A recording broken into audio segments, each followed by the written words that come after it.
ایسی کو کہ اسٹیج پر آئیں اور والدین سے اپنے خیالات کا اظہار کریں. آپ کی بھرپور تالیوں میں پرنسپل محبوب صاحب.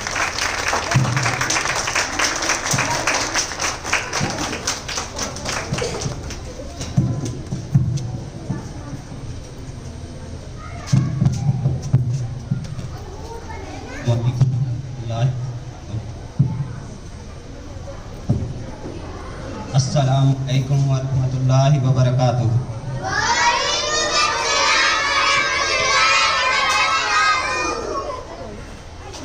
پیرنٹس کا بہت بہت شکریہ کہ آپ نے اپنی مصروفیات میں سے ہمارے اس پروگرام کو چار چاند لگانے کے لیے ٹائم نکالا، کیونکہ نبی کریم صلی اللہ علیہ وسلم نے فرمایا الوقت اثمن من الذهب، جو وقت ہے وہ سونے سے بھی زیادہ قیمتی ہے. انسان کی زندگی میں جو لمحہ گزر جائے وہ دوبارہ واپس نہیں آ سکتا، تو اس لیے ہم آپ کے لیے تہہ دل سے شکر گزار ہیں. جتنا بھی شکر آپ کا ادا کیا جائے وہ کم ہے. اچھا پیرنٹس، چند ایک باتیں ہیں جو آپ سے کرنی ہے. نمبر 1 پہ تعلیم ضروری ہے. کتنی ضروری ہے ہم اس کے لیے نبی کریم صلی اللہ علیہ وسلم اس کو دیکھ سکتے ہیں. تو نبی کریم صلی اللہ علیہ وسلم نے کیا کہا؟ نبی صلی اللہ علیہ وسلم نے کہا طلب العلم فریضۃ علی کل مسلم، کہ علم حاصل کرنا وہ ہر مرد اور عورت پر فرض ہے. علم حاصل کرنا صرف مردوں کا کام نہیں ہے، علم بچیوں کے لیے بھی اتنا ہی ہے. لیکن افسوس ہمارے ملک پاکستان کے اندر تعلیم پر اس قدر توجہ ہے نہیں جس قدر ہونی چاہیے.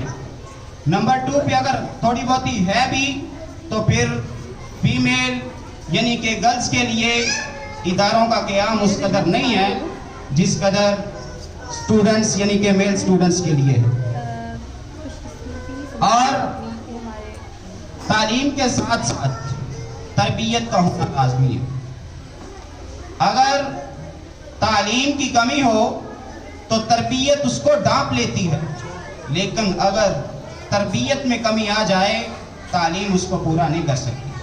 تو اس لیے تعلیم کے ساتھ ساتھ تربیت کا ہونا بھی لازم و ملزوم ہے.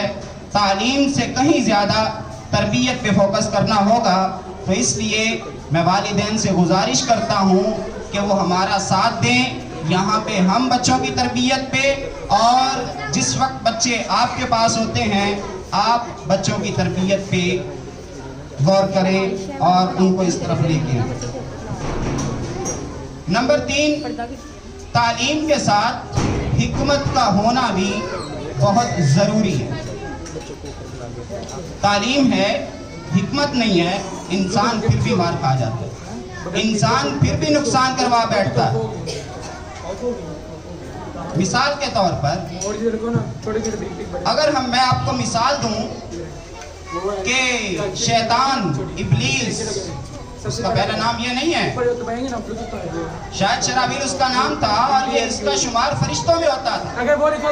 تعلیم تھی جب اللہ تعالیٰ نے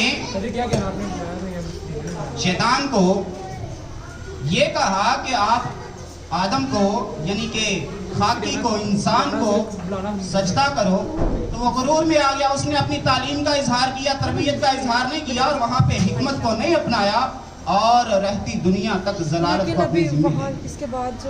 تو اس لیے جہاں پہ تعلیم کے ساتھ تربیت ضروری ہے وہاں پہ تعلیم کے ساتھ حکمت کا ہونا بھی ضروری ہے. شیطان کے پاس حکمت نہیں تھی، ضلالت اس کا مقدر بن گئی. اسی طرح میں اگر اس کی ایک اور مثال دوں تو اس میں نبی کریم صلی اللہ علیہ وسلم نے اس دنیا کے اندر سب سے بڑا انقلاب برپا کیا. نبی کریم صلی اللہ علیہ وسلم جتنا انقلاب آج تک دنیا میں نہیں کوئی لے کے آیا. کوئی جتنا مرضی بڑا لیڈر بن جائے, جتنا بڑا مرضی انقلاب آ جائے. فرانس کا انقلاب اگر آپ کو پتا ہے تو کتنا بڑا دنیا اس کو شمار کرتی ہے. ایرانی انقلاب اگر آپ نے پڑھا ہوا تو کتنا بڑا انقلاب شمار کیا جاتا ہے. لیکن جو انقلاب نبی کریم صلی اللہ علیہ وسلم نے صحراؤں کے بدوؤں کے اندر پیدا کیا, لے کے آئے, اس انقلاب کی کوئی مثال نہیں ہے, اس کی کوئی مثل نہیں ہے. تو اب اس انقلاب کی کچھ حکمتیں تھی. آپ کے پاس علم تو تھا ہی, لیکن علم کے ساتھ ساتھ آپ نے حکمت سے بھی کام لیا. مثال کے طور پر صلح حدیبیہ, ظاہری طور پر دیکھا جائے تو ایک شرط وہ کفار کے حق میں تھی, لیکن آپ صلی اللہ علیہ وسلم نے ان کی ایک شرط کو اس وقت مان لیا. یہ آپ کی حکمت تھی, اور اسی حکمت کو اپناتے ہوئے جب بعد میں رزلٹ نکلا تو اسی صلح حدیبیہ کے 2 سے 3 سال بعد مکہ کو فتح کر لیا. اور اسی طرح اگر میں آپ کو ایک سمپل مثال سے سمجھانا چاہوں جو آج کل بڑی آسانی کے ساتھ سمجھ آ سکتی ہے. اگر ایک بندے نے کسی دوسرے بندے کے پیسے دینے ہوں, ادھار لیا ہو, لیکن وقت پہ وہ ادا نہ کر سکے, اب وہ جس نے لینے ہیں وہ بار بار پوچھ رہا ہے, اور دینے والے کے پاس ابھی ہمت نہیں ہے کہ وہ دے سکے.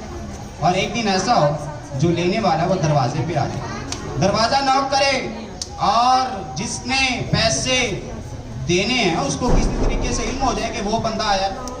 اب وہ اپنے بیٹے کو باہر بھیجے اور کہہ کے یہ بھیجے کہ جاؤ بیٹا باہر جا کے یہ کہہ دو کہ ابو گھر پہ نہیں ہے. اب دیکھنا ذرا, اگر تو بچہ حکمت استعمال کرتا تو بہترین تھا, لیکن اگر بچہ حکمت استعمال نہیں کرتا تو پھر اسی وقت پکڑا جائے گا. اب بچہ باہر جا کے کہہ دے ابو کہہ رہے ہیں میں گھر پہ نہیں ہوں, تو سمجھنے والا سمجھ جائے گا. تو یہاں پہ اگر حکمت کا استعمال ہوتا تو پھر کیا ہونا تھا, نہ ابو کا پتہ چلنا تھا, نہ اس نے دروازہ آ کے نوک کرنا. بہرحال اس نے دروازہ نوک کر دیا, بچے نے حکمت استعمال نہیں کی, ابے کو پکڑوا دیا. اچھا بہرحال اس کے بعد میں آپ سے یہ بھی گزارش کرنا چاہتا ہوں والدین سے کہ آپ اور ہم کو, اگر یہ شکایت بچوں سے ہے نا کہ بچے ہماری بات نہیں مانتے, تو شاید اس میں قصوروار ہم لوگوں کو ٹھہراؤں گا. قصوروار اس لیے ہم لوگوں کو ٹھہراؤں گا, بچے نے سیکھنا ہے, ہم نے جو سکھانا ہے بچے نے وہ سیکھنا ہے, ہم نے جو کرنا ہے بچے نے وہ نوٹ کرنا ہے. اگر ہم بچوں سے کوئی بھی کام کروانا چاہتے ہیں, بچوں سے کوئی بھی بات منوانا چاہتے ہیں, بچوں کی تعلیم و تربیت اچھی کرنا چاہتے ہیں, تو ہمیں اپنی سیرت کو بدلنا ہوگا. اگر ہم چاہتے ہیں ہمارے بچے نماز پڑھیں تو ہمیں اذان کے وقت ہر قسم کی مصروفیات کو چھوڑ کے مسجد کی طرف چل جانا چاہیے. اگر ہم چلیں گے بچے اس چیز کو نوٹ کریں گے. اگر ہم موبائل استعمال کریں, بچوں سے یہ شکایت ہو کہ بچے موبائل استعمال کیوں کرتے ہیں, تو پھر قصور بچوں کا نہیں ہے, قصور ہم لوگوں کا ہے. ہم اپنے آپ کو بدلیں گے, بچے اس کو نوٹ کریں گے, بچوں کی سیرت خود بخود بدل جائے گی. ہمیں اپنے آپ کو بطور نمونہ کے پیش کرنا ہے, بطور ماڈل کے پیش کرنا ہے. میں ایک دو مثالیں دیتا ہوں. آپ مارکیٹ میں جاتے ہیں, مارکیٹ میں کوئی چیز آپ نے خریدنی ہو تو جو دکاندار ہوگا, جو شاپ کیپر ہے, اس نے ڈھونڈ کے چیز سامنے لگائی ہوگی, آنے جانے والے کو اٹریکٹ کرے گی, اور وہ بندہ اس کی طرف مڑ جائے گا. کیوں؟ اس کو پتا ہے اگر میں نے ماڈل اچھا دے دیا, اگر میں نے نمونہ اچھا دکھا دیا تو گاہک میری طرف آ جائے گا. تو بہرحال ہمیں بھی اپنے آپ کو اپنے بچوں کے سامنے بطور ماڈل کے پیش کرنا ہے, بطور نمونہ کے پیش کرنا ہے. نبی کریم صلی اللہ علیہ وسلم نے 40 سال زندگی گزاری. 41ویں سال میں جب اعلان کیا کوہ صفا پہ چڑھ کے قولوا لا الہ الا اللہ ہو کہ لا الہ الا اللہ کہہ دو تم کامیاب ہو جاؤ گے, وہاں پہ ایک تھی, اور دلیل کیا دی تھی؟ کہا تھا قریش مکہ والو, اگر آپ میری 40 سالہ زندگی پہ انگلی اٹھا سکتے ہو تو اٹھاؤ, میں اپنی 40 سالہ زندگی تمہارے بطور نمونہ کے پیش کرتا ہوں. تو آپ صلی اللہ علیہ وسلم نے اپنی 40 سالہ زندگی کو بطور ماڈل کے پیش کیا، تو ہمیں بھی اپنی زندگیوں کو بطور ماڈل کے پیش کرنا ہے، بطور نمونہ کے پیش کرنا ہے۔ بہرحال میں آپ سے گزارش کروں گا کہ اگر ہم نے بچوں سے بات منوانی ہے تو ہمیں اپنے آپ کو بطور ماڈل کے پیش کرنا ہوگا، اور بچوں سے پھر یہ گزارش ہے کہ بچے بھی اپنی تعلیم پر توجہ دیں، اور اس تعلیم پر توجہ دینے کے لیے میں گزارش کرتا ہوں اساتذہ سے اور پیرنٹس سے کہ وہ گھر پہ وہ توجہ دیں، یہاں پہ ہم توجہ دیں گے، کیونکہ یہی بچے ہمارے مستقبل کا جو دلیل ہیں۔ اگر ہم ان بچوں کی تربیت اچھی کر گئے، ان کو اچھا معمار بنا گئے، تو یہ آنے والے وقت میں اچھی بلڈنگ کھڑی کر جائیں گے۔ آج تک ہماری پاکستان کی بلڈنگ اس لیے نہیں اچھی ہو سکی کیونکہ ہمارے پاس جو ہمارے معمار ہیں شاید وہ اس قدر کے نہیں ہیں، اس لیول کے نہیں ہیں جس لیول کے ہونے چاہیے۔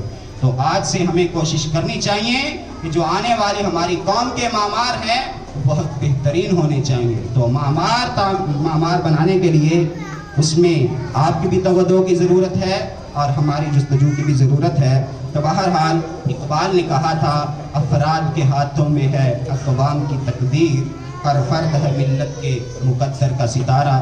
تو بہرحال ہمارے جو معمار ہیں ان کو بنانے میں ہمارا اپنا کردار ہے، جتنا اچھا ہم ان کو بنائیں گے اتنا اچھا وہ ہماری قوم کو تعمیر کریں گے۔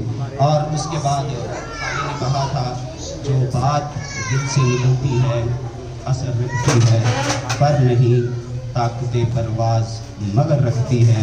تو طالب علموں سے بھی یہ گزارش ہے کہ جو بات کرنا چاہیں وہ دل سے کریں، پہلے اس کے بارے میں بھرپور علم حاصل کریں اور بعد میں پھر دل سے وہ بات کریں گے، لوگ آپ کی بات مانیں گے۔ وآخر دعوانا الحمدللہ رب العالمین۔